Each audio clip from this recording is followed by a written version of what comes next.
listening to the Novel Universe Podcast, a monthly YA podcast hosted by Dawn Abram and Elise Martinez, YA librarians from the Chicagoland area.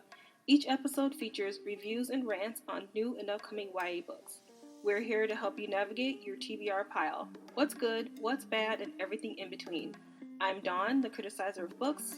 And I'm Elise, the rejecter of romance. So turn up the volume, here we go.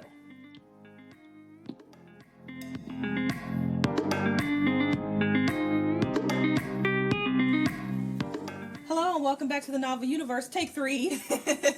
We are on a new software that normally we don't use, but today's podcast is our June reads, but our cold open is going to be the mid-year freakout, which is a new, well, it's not new. It's the tag that's going on right now. It's new to us because we didn't know anything about it. But this third time, I know the charm really has flustered. It's taking us an hour to get started. Okay, mid-year freakout. You're gonna start. Yes, I will start. Okay. Mid-year book freakout tag. Here we go. We did not come up with this tag just so that we can put that out there. The first question is the best book you've read so far in 2019, and for this I said Patron Saints of Nothing by Randy Ribay. I had not heard of this author before, but he has written something else. One other thing? One other book, I believe. Okay. I think this is his second book. And I was extremely pleasantly surprised by this book because I don't normally read contemporary fiction. And I'm glad I did. Yeah, that is also my favorite book of the year. We're going to go into it more because it is a June pub, so we'll just leave it at that. But yeah, and I just read that last month, and that's my favorite of the year, so that kind of tells you how my year's been going. Yeah, same. Alright, question number 2 is best sequel you've read so far. For me, that has to be The Vanishing Stair by Maureen Johnson. There seems to be this phenomenon with my reading lately where book 2s are turning out better than book 1, and this was definitely the case here. I thought this was a really strong sequel. It didn't, it carried on the story in a way that I thought was really satisfying now that I know that it's a series. I did not know that Truly Devious was a series until I finished the first book, which is a little bit of a problem, but that was my problem, not the authors or anything. Yeah. I struggled with this, and mostly because I tend to read a lot of book 1s and I don't continue with the series. I would say out of 100%, about 20% I will continue the series. Mm-hmm. So I chose Courting Darkness by Robin LaFevers. It is not a sequel. It is part of the same world as... It counts. Mortal, no. His Fair Assassin series. Yes. So I would say you should probably read those books before you jump into this one because you're not going to really know the characters. So I'm just going to count that. Yeah, no, that totally counts. All right, question number 3 is new release you haven't read yet but want to. The Girl the Sea Gave Back by Adrienne Young is my choice. I'm sorry, I was like fighting a sneeze there. I was like, oh god, is it going to come out? This book I haven't started yet, but I really, really loved. Oh god, what was her first book? I'm looking at Princess Warrior? No. Not Warrior of the Wild. That's Trisha Levenseller. Oh, I apologize. Anyway, I loved her first book, even though I can't remember the title. And I'm really excited to get into this. And that's my new release. It comes out September? I don't know. Yeah. Dawn is furiously scrolling. I must have missed this question because I have nothing. That's why when you said 13 questions, I was like... I read monthly, and so if a book is published by May, chances are I've read it before May or I read it in May, so I'm not missing anything. Mm-hmm. So I can't. So that's why I went ahead. Yeah, I won't be missing anything until about December when everyone's like talked about all the books, and then I'm like, oh, I missed that one. Let me go back and read it. So I don't have an answer for that. We can include that in our year wrap up too. Like, what's a book we still haven't gotten to yet by this point. Talk about that too. All right, question number 4 is most anticipated release for the second half of 2019. My choice for this is, of course, Ninth House by Leigh Bardugo. I am currently reading this. I would like to be able to take my time with it, but NetGalley has hella restrictions on their arcs, and I got less than 25 days to do so, I gotta get on it. Mine is The Toll by Neil Shusterman. It is book 3 in the Scythe series. That is a great series if you haven't done it yet. It is not dystopian. It is alternate universe. Very good. Highly recommend. Question number 5 is, what is the biggest disappointment this year? Hands down, Wicked Saints by Emily A. Duncan. Sorry. I really, really, really wanted to like this book, and as it unfolded, I did not. Yeah, this one was a doozy because there were several that fit into this category, but I ultimately went with Rain and Delilah's Midnight bullshit. Matinee. By Rain Jeff and Zentner. Delilah's Oh, I Midnight hate Matinee. it because I like Jeff Zentner. Mm-hmm. We have met him. He has Skyped our teen book club. He's really funny. He's a great guy. Instagram is great, and I loved His Instagram. Serpent King. Can we talk about that for a second? Sure. His Instagram is on fire, you guys. Well, now it's just his dog. Well, his selfies are always like, I'm like, is he being serious or is he joking? And I love that I never really know which it is. So keep doing what you're doing, Jeff Zentner. Please don't listen to this podcast we because like I'm it. trashing your book. Sorry. But you just said you love his books. Just I not this love one. The Serpent King, and I had high hopes for this one, and it was just not good. Here you go. Question number 6. Biggest surprise. I interpreted this question very differently than Dawn did, and she's going to answer it her own way, but for me, the biggest surprise was On the Come Up by Angie Thomas, in that I did not like it, and I was not expecting to. Pretty much 2 chapters in, I was like, ooh, I am not into this, as you have heard if you listen to our podcast. Mm-hmm. So that was a big surprise for me. I was not anticipating not liking this story. I took it as a good surprise, and so I chose Aurora Rising by Jay Kristoff and Amy Kaufman.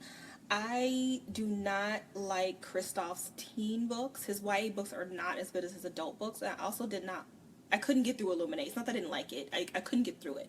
So I was a little leery of this book, but I'm glad I read it because it's really, really good. So, yeah. Highly recommend. Once again, it's a space opera, Odyssey, whatever, ensemble cast. Great book. Question number 7 is favorite new author. This, for me, is Randy Ribay. Again, he's the author of The Patron Saints of Nothing. Again, indicative of my year of reading. A lot that I have read have been just mediocre, and therefore, I got another DNF today, as you'll hear. So, Yeah. And I've been DNFing a lot lately because I have so much to get through this year that I'm not. On top of YA, I read a ton of graphic novels. I just do not have time to languish through. Yeah. So, yeah, Randy Ribay, because he blew it out of the park. That is also my favorite new author.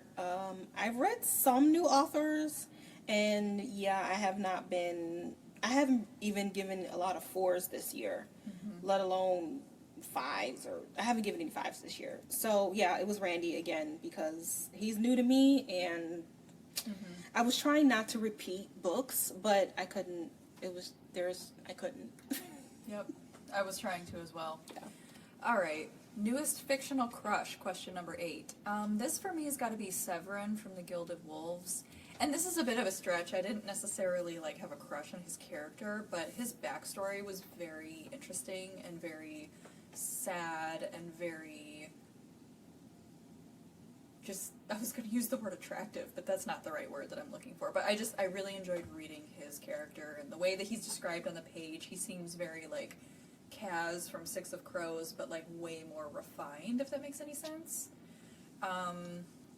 Yeah, and I liked his voice on the page, so if he was an actual person, You would hit that? I would try to get with that.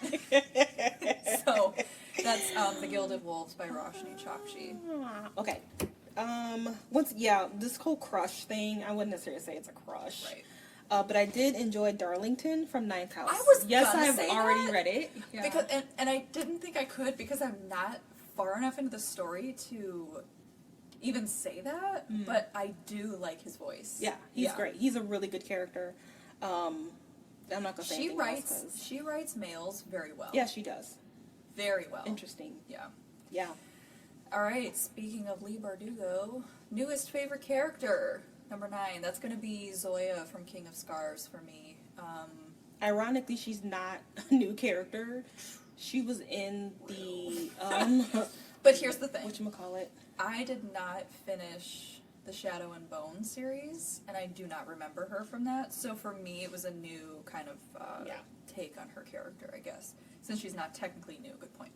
But I liked her as the right-hand woman to Nikolai. She was just a badass female character without trying too hard. Yeah. Yeah. Yeah, I read the, what is it, Shadow and Bone, and I don't remember her at all. I kind of remember the name vaguely, but I don't remember her at all. And then I read this one, I was like, oh. Yeah. I liked her and Nikolai together. Once again, Bardugo does this very slow burn romance. And when I say slow, I don't mean first book. It's like by book 5. Well, and even that, it's like they can't be together. Like, for the majority of the book, they're like, this would never work out. I'm his general, blah, blah, blah. Yeah. So they're like, yeah.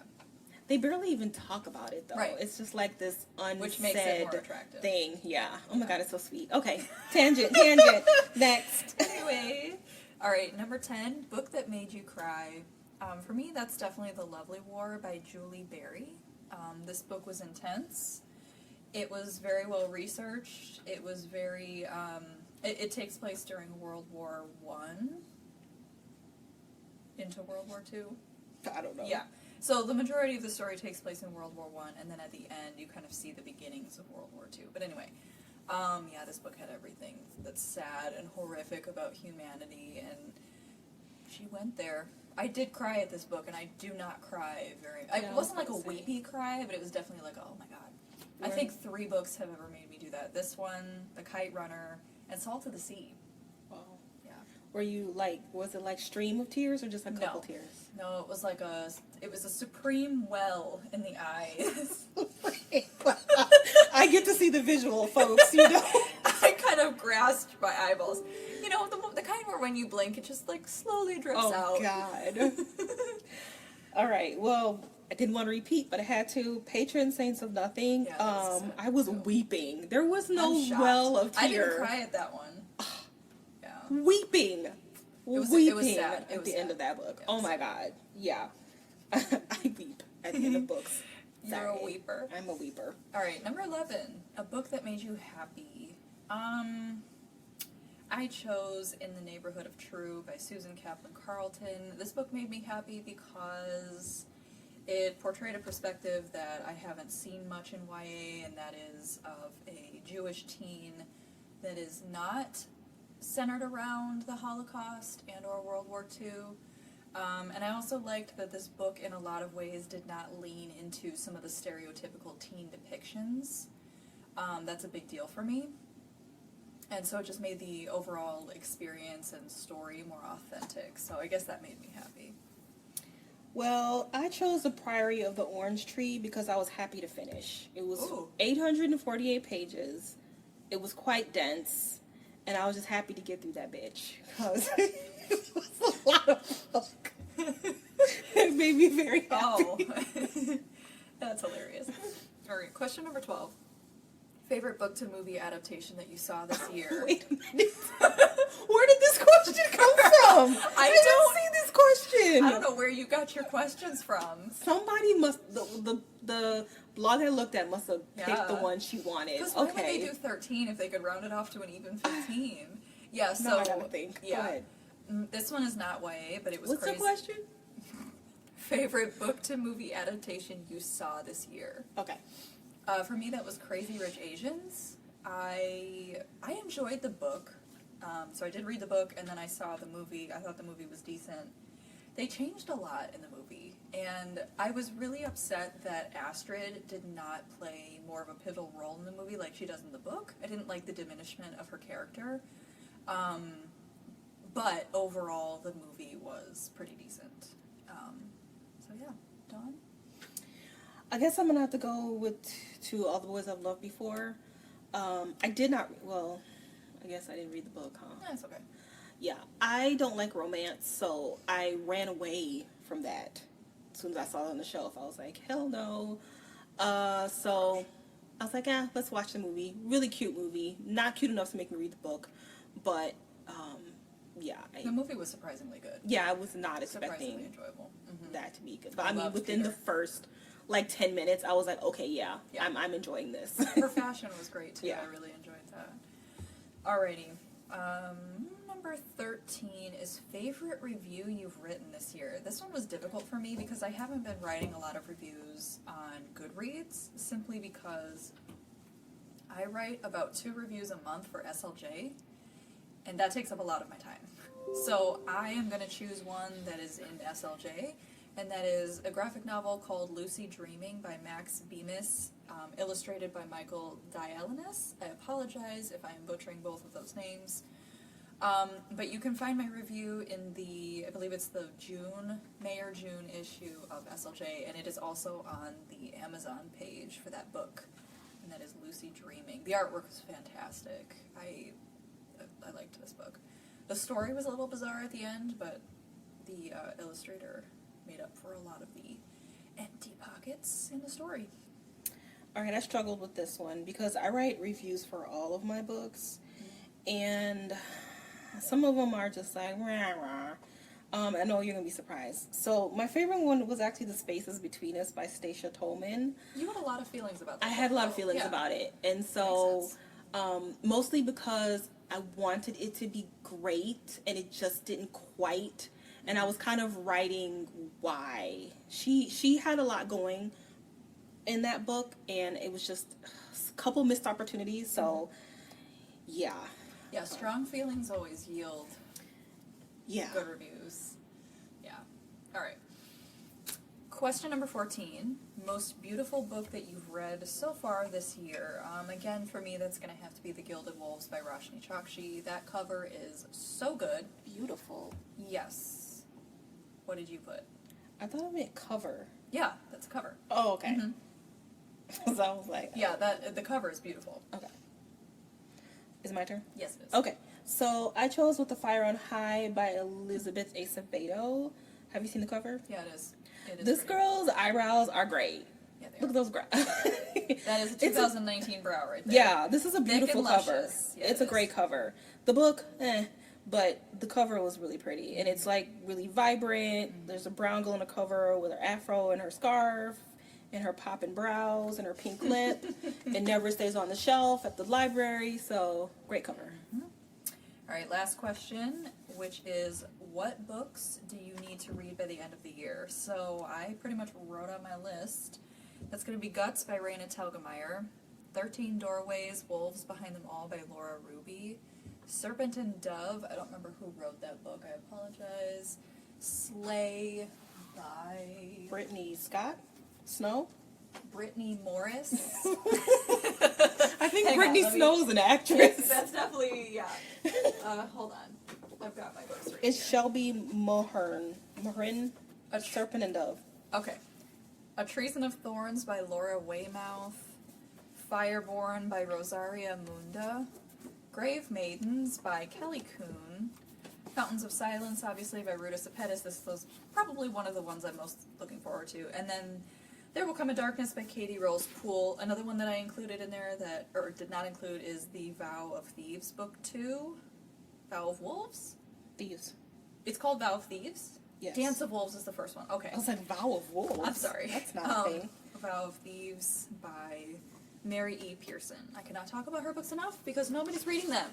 And I don't understand they are why. reading them. They're reading them now. It took them a really finally. long time. Her But they're getting books to are them. so good. Yeah. That's my list. So, all of those, she just said, plus Good Luck Girls by Charlotte Nicole Davis, Imaginary Friend by Stephen Chbosky, Forgot about that one, yeah. The Hive by Barry Lyga, Pumpkinheads by Rainbow Rowell. Did you say Call Down the Hawk? No, I forgot about that one too. Call Thank you. Down the Hawk by Maggie Stiefvater, Rebel by Marie Lu, and Children of Virtue and Vengeance by Tomi Adeyemi. Awesome. And that's pretty bad. Alright guys, that was our 2019 mid-year freak out book tag. Did you freak out, Elise? I freaked out about not much. Oh my. I'm not much of a freaker outer, I guess. Yeah, no. So We're not. that was a fun book tag to do. Though. Yeah, it was fun. Yeah. I mean, who doesn't like making book lists? Sorry, I didn't mean to kick the desk. All right, so now we're gonna move on to our June TBR. This is gonna be pretty brief for me. I I had a DNF, and then I had one of the best books of the year. So I don't know what happened in June. I guess I'll just get us started with Sorcery of Thorns. Yeah, I actually finished that, so you go ahead. All right, so my original prediction was that I would give this a 3.5, and I said that this was a plot centered around magical libraries. It sounded fun to read. There's a romance in here, but it doesn't take up much of the story, which is what I was told prior to reading this book. Pretty much right off the bat, I caught on to a trope that I absolutely have no time for, and that is the Mary Sue. The character that everyone, Mary Sue. Yep. Yeah. Everyone around this character is like, huh, there's something special about you, but I can't articulate it. I'm in love with you. I don't like that. That pretty much never happens in real life, and it's not something I enjoy reading about, especially if the greatness of the character is not demonstrated to me. So that was a big thorn in my side. What was your prediction? My prediction was that I was going to have fun reading about magical libraries. Oh, you didn't give it a rating? I said 3.5. Oh, okay. Yeah. So I ended up DNFing this, so I don't give stars to books that I DNF, just because that's not really fair. And I don't really have anything else to say about this. I mean, it's kind of 0 for 2 with this author. Yeah, 0 for 2 it is. And I only give authors 2 chances, and then that's it for me. So I predicted a 4.5. Wow. Damn. We were shocked as hell to hear that. Yeah, we were. I think at the time of our prediction, I had already read the first couple chapters, and I was like, oh, okay, this is going to be pretty good because it was something different. The world building was interesting. Or whatever you called it. Grimoires. It's like, okay, I did kind of catch on with the Mary Sue, but I like Nathaniel Thorn, so I was kind of like blinded by the Nathaniel Thorn, didn't really see her Mary Sue-ness. But I ended up giving it a 3. I did kind of DNF at like, I've been doing this thing where I DNF at like 80%, 90%. I just don't have time for jack, for crap. Like, so, yeah. I don't even know how it ended. But, yeah, the Mary Sue was Mary Sue turned chosen one. No thank you. The magic was really confusing, and Rogerson kept trying to explain it, and it just got worse. I just got more confused as she kept explaining. And then the pacing was just really slow. It's a very big book. In our prediction, I said it was a journey book, but it's not. They get to their location pretty quickly, but yeah, it was just, she was dragging everything, including the romance. It's a slow burn romance, but the main character, Elizabeth, I think's her name, she's not a good character. Like, she's just not somebody. She seemed very immature, and not in a, like, I'm gonna grow kind of way, just not a character I was very interested in reading about.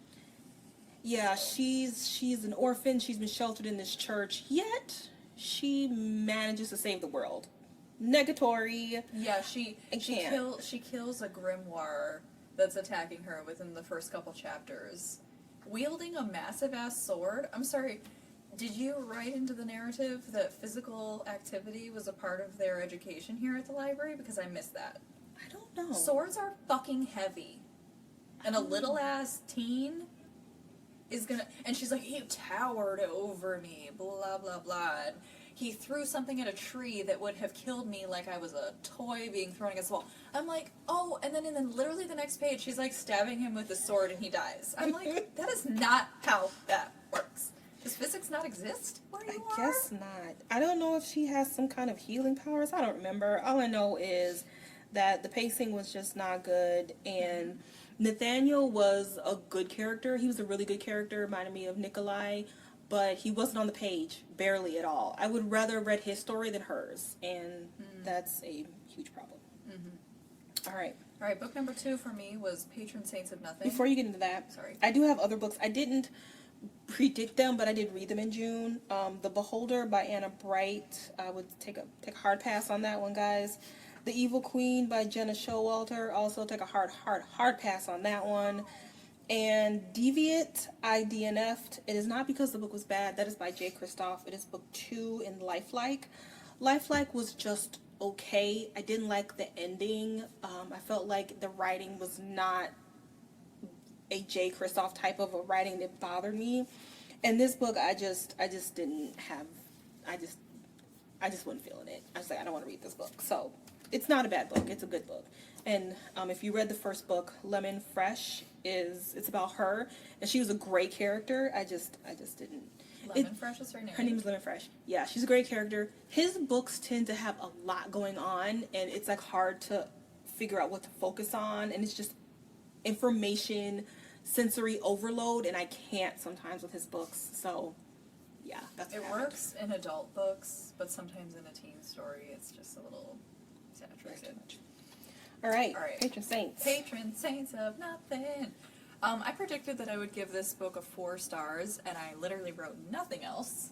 So I don't know what I said in our podcast, but I can pretty much guess. Again, I am really apprehensive to read teen contemporary fiction because there's usually some kind of ill fleshed out romance that dominates the plot, or just I don't know, I don't like being inundated with like dialogue that I don't really see teens speaking like. But this book did not have any of the things that I disliked, so that was great. The main character was really interesting. I felt like I like reading books when I can recognize the voice. I don't know if that makes any sense, but like I could hear the voice of one of my friends in this narrator? I'm sorry, in the main character. And I was like, this makes the story feel authentic. And I liked his journey, the fact that, he realizes that he has this like privileged, almost sheltered life in the United States. And meanwhile, he's got this cousin over in the Philippines who... Well, let's, we have some time, so let's kind of really like We're gonna get backtrack. into it. Okay. So start with Jay, right? Yes. Yeah. I liked Jay a lot. Yes. I thought that, I didn't think his voice was necessarily nuanced, but it was, I saw myself in him, and I think a lot of teens do too, where he's just kind of like he feels like he's wasting his life just playing video games. Yeah. He's aimless. No, and he doesn't... but I liked that about him. Well, yeah, that's what I'm saying. This is not right. The fact that his voice is not nuanced is in fact nuanced, because he's Okay. not some fucking Augustus Waters, whatever the hell his name is, who's like quoting obscure Belgian poetry or whatever the fuck was. I know, but I tend to like that. Ew. I know. I'm so sorry. I know. That is not a thing. And he answered like a teen. He answered like a guy. True. You know what I mean? And like, I have guy friends who talk like that. And so I'm like, I don't know, it was like, this was the first time where I felt like I heard someone who I know's voice on the page, which just, again, made it like really jump off for me. He's very honest with himself. He's very honest with the world around him, at least at the point where we meet him. Mm-hmm. He's a very tragic character as well. Like, he, as you said, he's like realized that he's wasted his life, and it took the death of a family member to do so. And it's like he's got to get to know this cousin after his cousin is already dead. That's a really emotionally deep situation to have to go through, especially as a teen. And they weren't really close either. No, they weren't. Like, the book starts off, they're like 10 years old. He was he born in the Philippines and he moved? Okay. So he was born in the Philippines. He has one memory of his cousin helping him. Like, I think he saw something traumatize him, like a little traumatic, and while the adults were like, "Oh, Jay, shut up," his cousin was like, "Oh, I understand, it's okay," and it was like brief. You only meet him when he's 10 years old for 5 words, and so he doesn't really know him. But when he dies, it's like, Yeah. They tried to keep in touch with letters, and well, I think, and this is why I liked what I thought was relatable, because this has happened to me, and I'm sure it's happened to you, when you have a friend, a childhood friend, and they move away, or you go to a different college, and you write, and then at some point you stop. But he kind of goes into why, and we won't say because it's a big spoiler, but it wasn't some earth-shattering thing. Yeah. It was very it was very relatable, realistic. and that just made it even Yes. more sadder. Yes. I was just like, oh my God, because it's so true. And he felt so bad about it. It was so intense because the stakes for both of these boys' lives were so diametrically different. You know, Jay is this United States raised child or teen, and June is over in the Philippines where life is really difficult. I like that the book really went into some of the social problems that the Philippines is experiencing. And he kind of, another thing he did is like expose like American biases towards Asian countries. So like he's got this white friend whose name I can't remember, Michael, Kevin, something like that. And he's like always asking June, isn't everybody like extremely poor over there? But like can't explain why they are. So it's just like this, it like the issue itself has dehumanized the issue, if that makes any sense. Oh, well, everybody's poor over there. It's just a fact of life. Well, no, because you don't understand what's happening. And let's move on to talk about his relationship with his uncle. Okay. What was his uncle's name again? Tito, I don't know. Tito Manning? Sounds, Yeah, that sounds Tito right. Manning. Ooh. Yeah, so he's a villain, and I think you put it really well, because I couldn't put into words. He's a villain, but he's a villain that we know because he's our relative. Yep. And it's just someone who is just, especially now in our political climate, if you have a Trump supporter in your family, he is basically a Trump supporter. And and he's a villain because everything he says is just... steeped in ignorance. Oh, my and God. steeped in, like, just pride, frankly. And on top of that, he's a police officer. Yeah. So he has authority, and he probably has worked with Duarte, and he's the head of that region. So the book describes it as like each region in the Philippines has a chief of police, similar to like how a city does as well. But somehow they interact directly with the president. And so this entire time, should we even say? Because if we explain what happens, it might infer as what the ending is. That he had something to do with his son's death? Yeah. So It's on the back. I don't think True. So you're under the assumption for the majority of the book that, you know, he is intimately involved with the death of his son. And so, like, you're just waiting for that shoe to drop.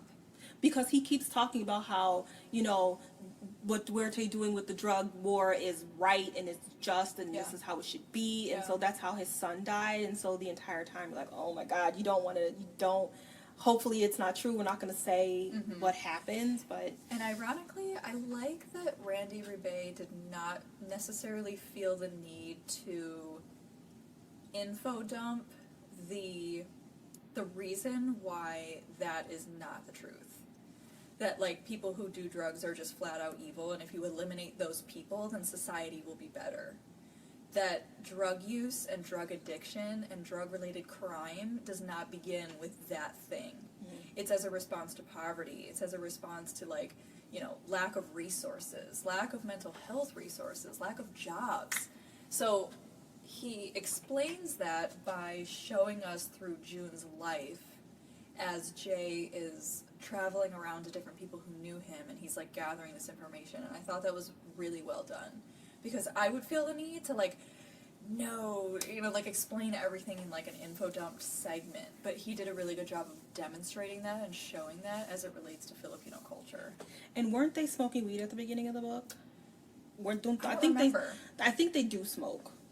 I can't remember. But anyway, it's just kind of showing, like, in America, it's, like, right now, anyway, it's, like, you know, of course, it's a crime depending on where you live, but there, it's, like, it's death. Yeah. It's your life, basically.